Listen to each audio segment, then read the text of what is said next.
Non, ce ne sont pas les nouvelles lunettes à la mode, mais un simulateur de vieillissement qui reproduit les effets d'un glaucome. Sur ce stand du salon des services à la personne, on équipe les visiteurs de prothèses en mousse pour les sensibiliser aux difficultés rencontrées par les personnes âgées. C'est trop gênant, on peut rien faire. Ça doit être trop embêtant pour eux. Une façon ludique de montrer que le moindre geste du quotidien, comme prendre des pièces dans son porte-monnaie, est un véritable calvaire pour nos anciens.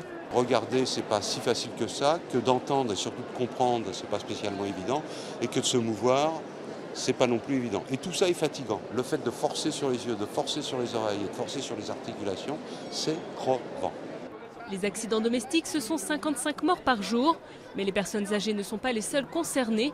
Mettez-vous à la place d'un bambin de 2 ans dans la maison géante.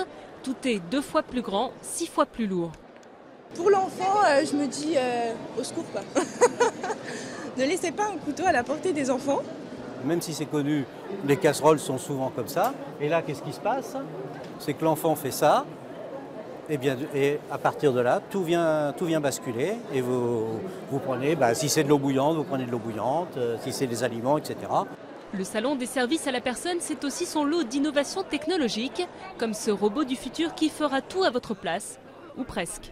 Il peut de lui-même indiquer un rendez-vous ou des médicaments à prendre à telle ou telle heure. Il peut indiquer quel type de médicament il faut prendre. Il suit la personne de lui-même.